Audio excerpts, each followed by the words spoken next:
Welcome to the Stark Reflections on Writing and Publishing podcast. There has never been a better time for writers.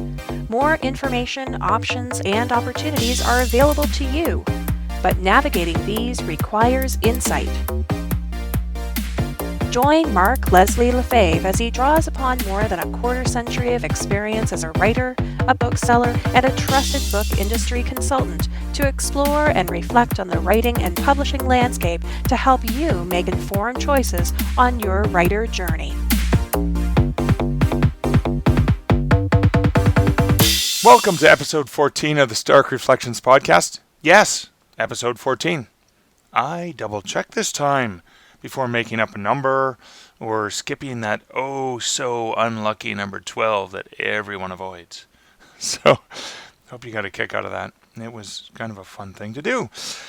This episode is going to be a solo episode because after last week's episode, as well as a few other things I had attended to, I thought it would be good to share what I was inspired to try out, which I alluded to in my post-interview reflection on episode 13 of my chat with author T.S. Paul.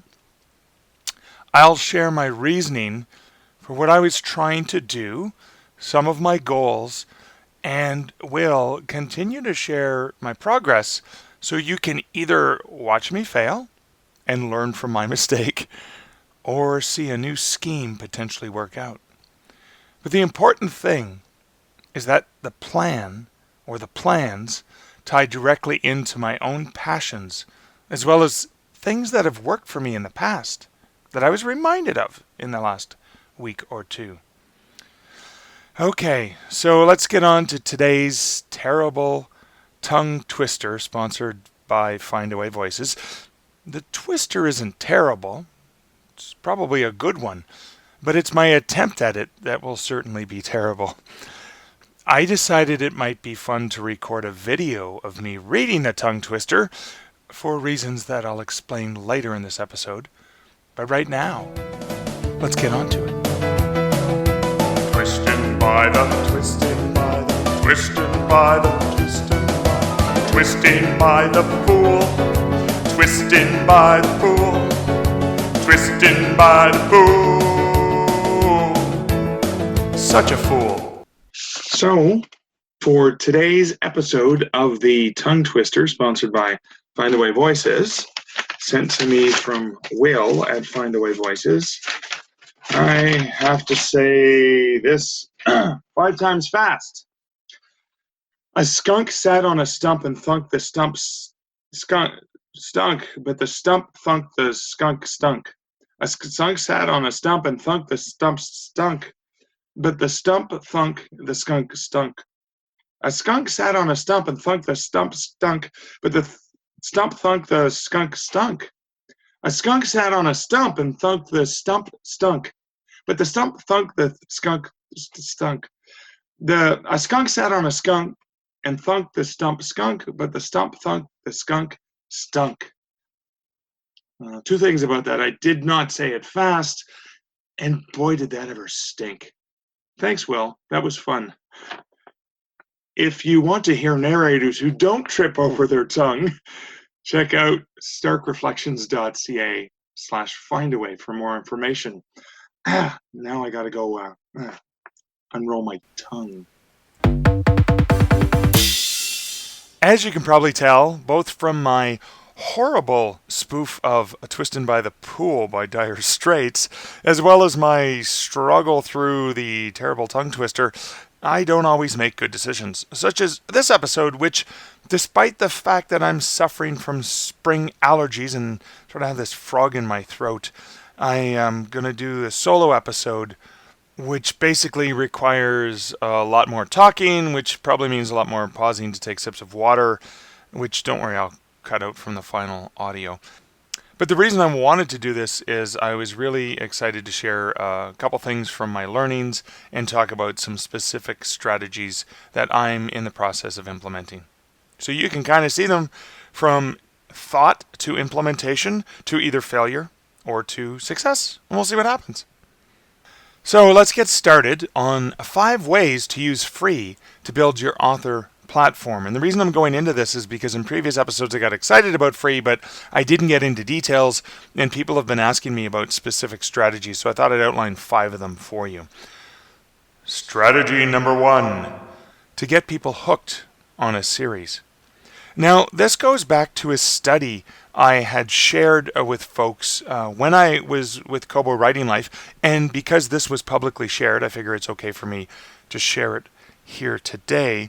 But it relates to multiple studies we had done where an author had made the first book in their series free.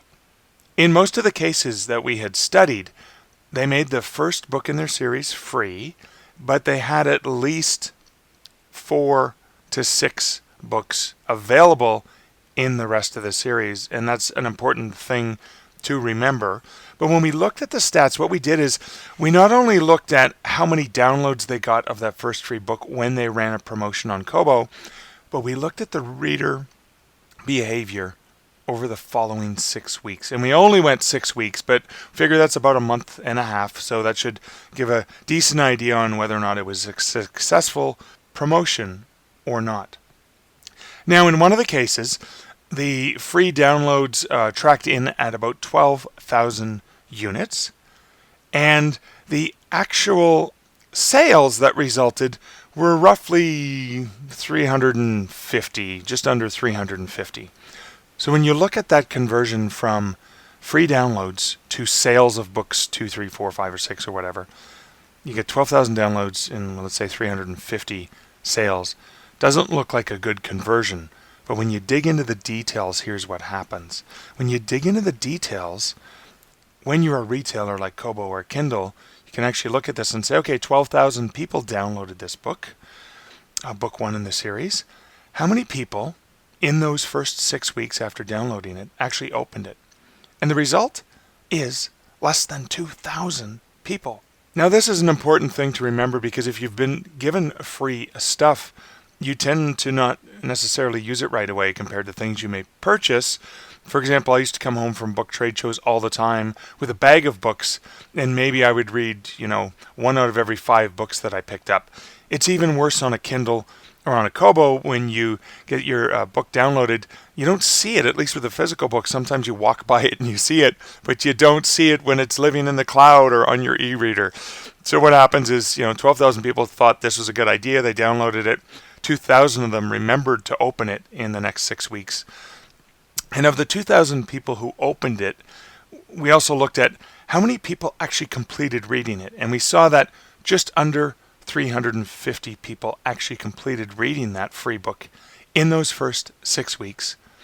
And that's where the conversion gets really, really interesting.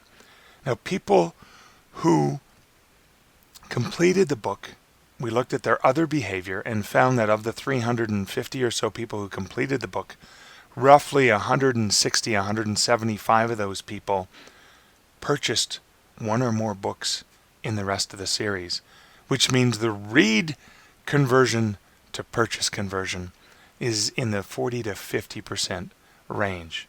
A lot better than that, 1.2% conversion from free downloads to purchases. But there's another interesting thing that happened. This is just the people who completed it. We actually found 100 of the people who downloaded that book purchased 1 or more books in the series without having completed the read.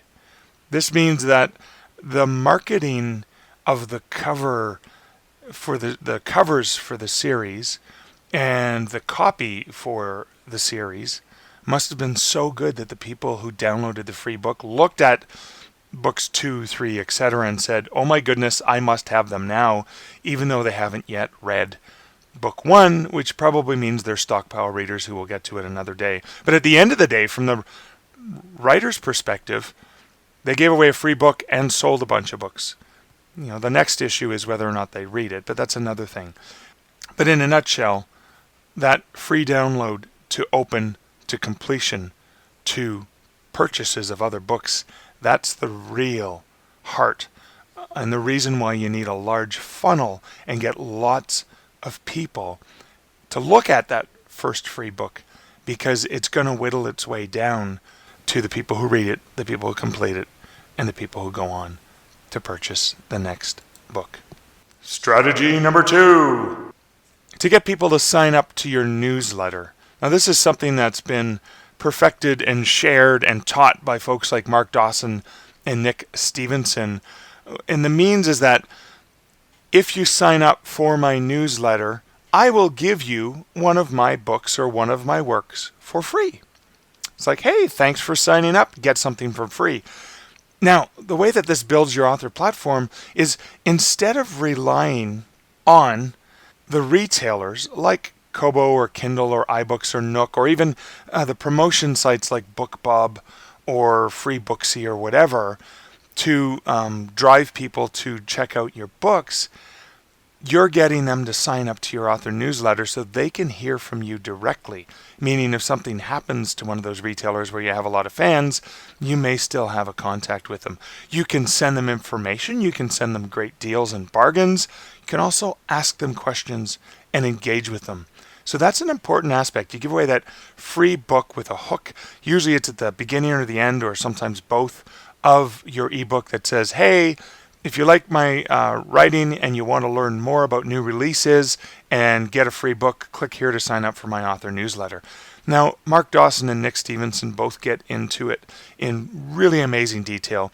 You can listen to interviews with them for free where they talk about the strategies. They sell courses about those strategies. But I will leave links in the show notes so you can check out the free resources and also check out some of those paid resources if you're interested in them. Strategy number 3. To get readers or reviews. Yeah, one of the most challenging things when you're publishing a work is when you don't actually have reviews on it, because reviews are social proof of the fact that somebody else read it. And when I was at Kobo, I remember hearing from somebody on one of the analytics teams or the big data team reveal studies that said a book with a review, and it doesn't matter, or a rating, it doesn't matter if it's a 1-star rating or a 5-star rating. But the fact is that a book with a rating is twice as likely to sell as a book without a rating, because there's something about the consumer behavior that looks at it, and in the back of your mind as a consumer you think, oh, someone's actually read this. So that's an important factor. And so I'm going to provide a link to a written word media blog post on getting reviews for your books on Kindle so you can use those strategies. And I know I've done some promotions with Bargain Booksy and Free Booksy from Written Word Media, and basically been able to get reviews for my book. So again, you make a book free, you do a push, targeted push, and you try to get reviews for those books. Strategy number 4. To get feedback, to engage with readers. Sometimes as a beginning author, you just want people to read your stuff. Maybe you want to get feedback. You want to find out if people like this, what they like, what they don't like. Or maybe you just want to engage with readers. Maybe you're not interested in selling at all or getting people on your newsletter. You just want to interact because you love that. And that's okay. If that's your passion, that's fantastic. There are amazing ways you can do this. You can do it on a blog, a Blogger or WordPress blog, or you can use a platform like Wattpad, for example, which is an absolutely fantastic way to engage with the reader community as a writer. It's not a great way to sell things, but it's a fantastic way to interact with readers. Think of it like Facebook, but for readers and writers. That's all they do. That's all they talk about. And that's a really exciting proposition. Now I'm going to use one of my own examples from how I used Wattpad to engage with the reading community. That did lead to something very successful down the way, but didn't lead to direct sales. What it was when I had finished NaNoWriMo several years ago, I had created a 50-odd thousand word story called Evasion, like a novella or a short novel, and I wasn't sure if it was good. So I posted it to Wattpad with a note that said, this is an unedited first draft. I'm posting it here because I'm curious to see what people think. What do you like? What don't you like? Because then I'll use that information on my updated draft and I'll follow some advice and I'll see what people like and don't like. Well, what happened is people liked it, and two of the most common questions were, where can I buy this in print? And when are you going to write the sequel? And because of the popularity and the readers and the engagement that I got, it caught the attention of someone from Wattpad who reached out and said, hey, noticed you said this was an unedited draft. We're going to feature this in May, and I think I had a couple months before they were going to feature it. We're going to feature it in May. If you wanted to revise it before then, before a lot more eyeballs are going to see it, go ahead and do that. So I quickly hired an editor who could help me just do some quick line edits, etc., and proofreading to it so that I could go back in and tidy it up. But it has since been something that continues to get great praise and feedback.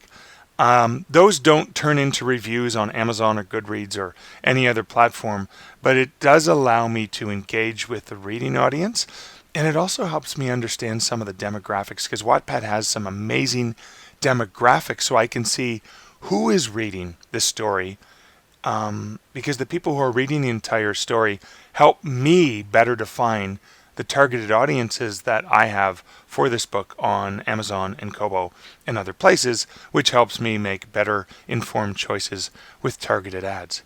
Strategy number 5, the limited free to drive returning traffic. So this is a strategy that so many brilliant authors use, and it actually relates to something I'm going to talk about in my post episode reflections. But this is something Christine Catherine Rush has been doing for ages, and she calls it Free Fiction Mondays. So on Monday every week, she posts free fiction for people to read. She has a little tip jar if people want to pay or whatever, but she just puts it up for free.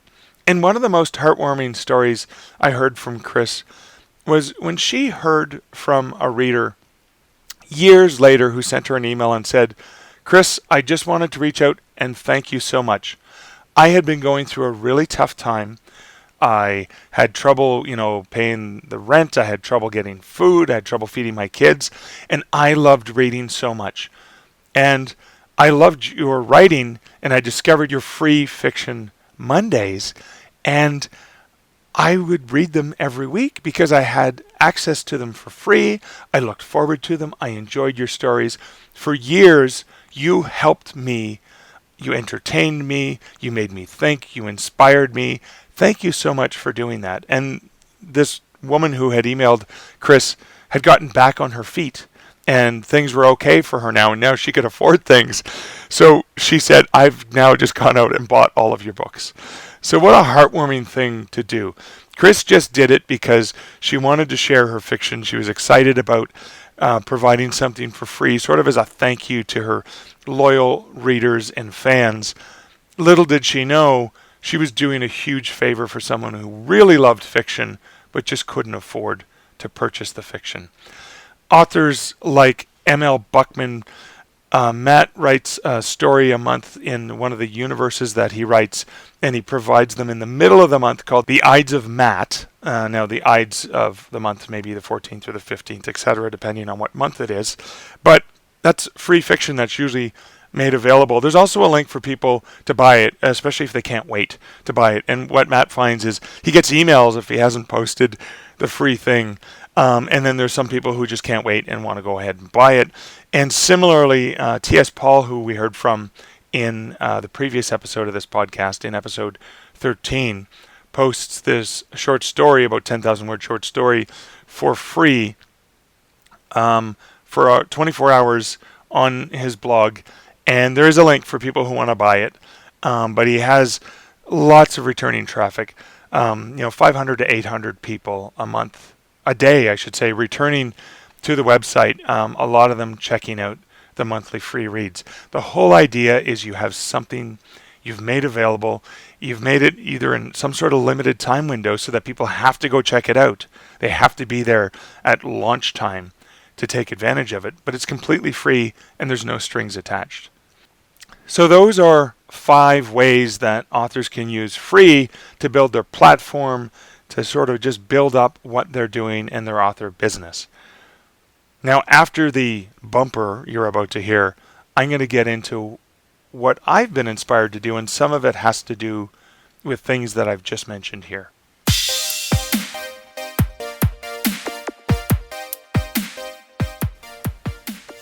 You just heard how I had been inspired by T.S. Paul and was also thinking about Chris Rush and Matt Buckman, and I was combining that with the idea of helping to make something a habit, returning visitors.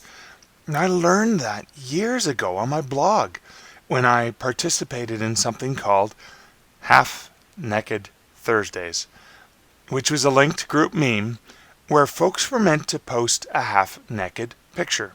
Naked, N-E-K-K-I-D, not naked. Now, ideally, it would be a selfie, and there would be some text associated with it. So it was a combination of a picture with some text. Now, for those of you with dirty minds, this wasn't meant to be a nudity thing, but more of a personal reveal, i.e., let's say you post a picture of your hand with a paper cut on one of your fingers, and you talk about this being a side effect of working on your taxes all weekend. Or maybe a picture of a bad haircut that you're just frustrated with and can't wait till it grows in, or in my case, you don't have bad hair anymore. You just don't have hair anymore. The concept of naked was meant to be naked and without cover, not some invitation to porn.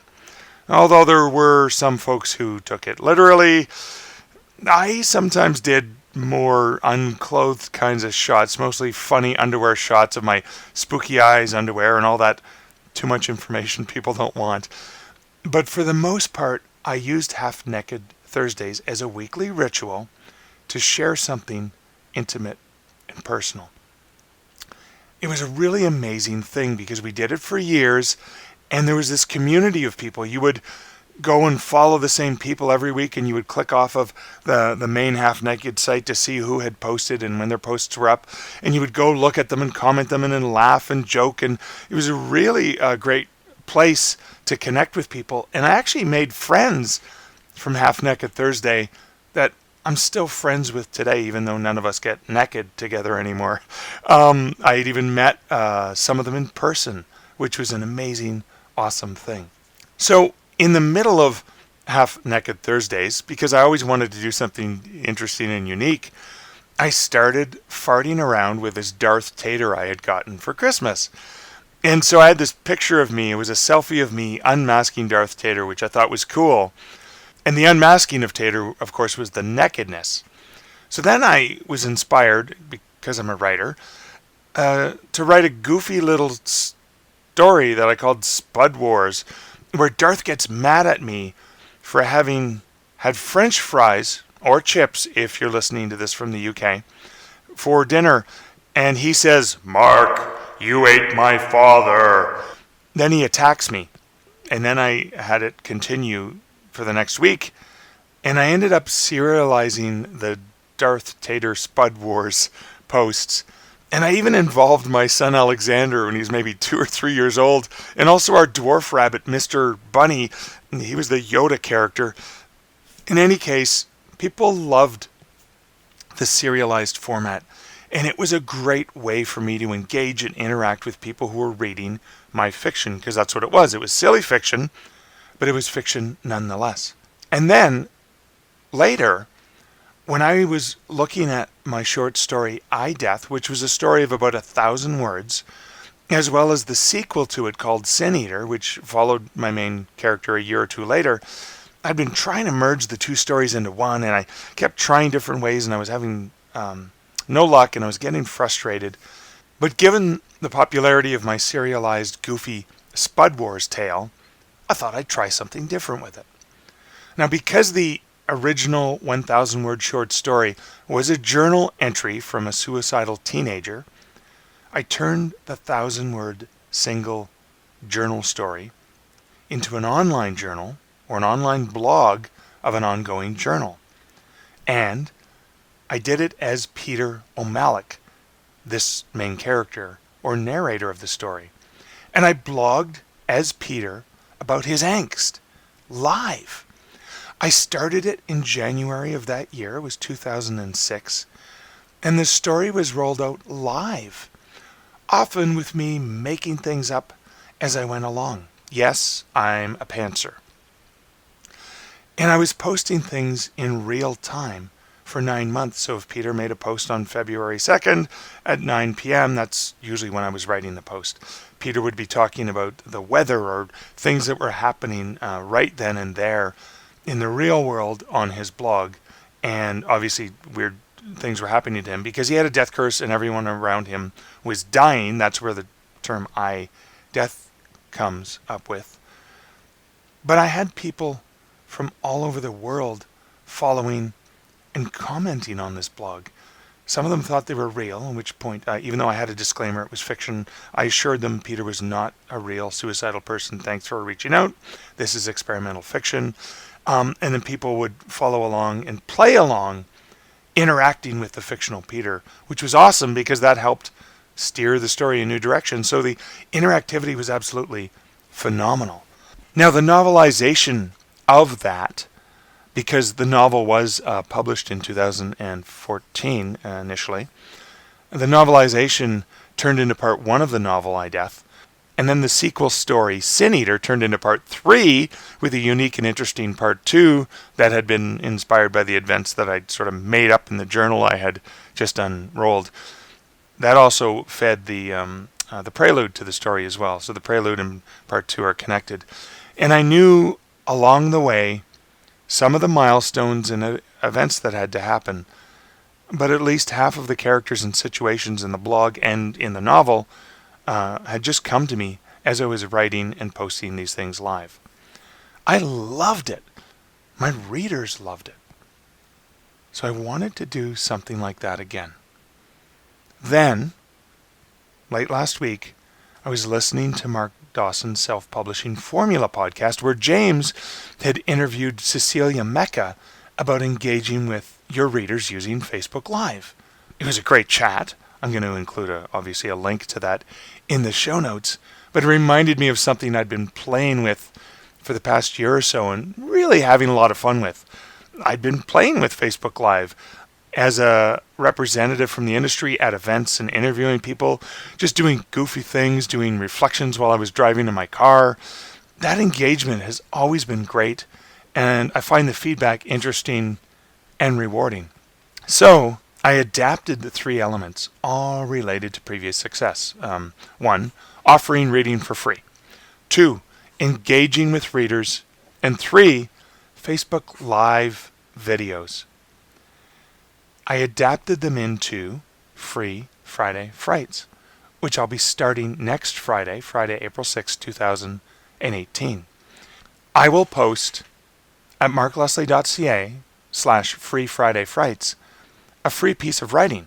I'm going to alternate between fiction and nonfiction each week because I do have 2 different reader bases that only overlap a small bit. So I want to give the nonfiction people stuff they enjoy, and I want to give the fiction people stuff they enjoy. There will be a small group of people that will hopefully enjoy both. And it'll be available for about 24 hours each Friday. So similar to that limited availability for free. But also on that Friday, since different readers like to consume their content differently, I'm going to do a Facebook Live video, which will always be there, of either me reading the fiction and then talking about it and answering questions, or talking about the nonfiction article piece and answering questions. I'm thinking it's going to be a great way to engage with readers, engage in an interactive community, and heck, it's going to help me practice my live reading skills. Not to mention the fact that I'm going to be writing some new short stories that I haven't revealed to anyone, and will be revealing them there live to get feedback from people to see what they think. I think it's going to be fun. It's going to be engaging. It may be silly at times. It's going to be raw, naked me. I'm a bit uncomfortable about doing this, and that's what I like about it. I much prefer a live, in-person audience because you can look out at the crowd and you can read the reactions to things, and you can change your style to suit what they're enjoying and what they're not enjoying. So I'm nervous as hell about this. But I'm going to give it a shot, and I'm going to see if I can establish and grow a reader base that way and engage with my readers that way. So that's one of the things I've been inspired to do recently. There are others. There's always others. But I'll have to save them for another day. I hope you enjoyed understanding my background and my reasoning for doing this. And maybe it inspired you for your own unique plans that match your passion and your previous successes. Thanks for listening to episode 14 of the Stark Reflections podcast. If you want to support the show, I do now have a Patreon page set up at patreon.com/starkreflections. That's where I already have some exclusive to patron-only content, both additional information content as well as some fun and silly bloopers from the podcast, because it's fun to mix business and pleasure, or to get business and pleasure at the same time, isn't it? Or, if you want to support the show, you can leave a review wherever you listen to this podcast, or share an episode with someone you think will benefit from hearing my voice and my reflections. Thanks for hanging out with me this week. Your time as a listener means so much to me. I'm delighted to have you here, and I look forward to the pleasure of hanging out with you again next week. So until episode 15, this is Mark Leslie Lefebvre saying good day and good writing. Or, in my sexy reverb voice, good day and good writing. Thank you for listening to the Stark Reflections podcast. You can find show notes for each episode at starkreflections.ca.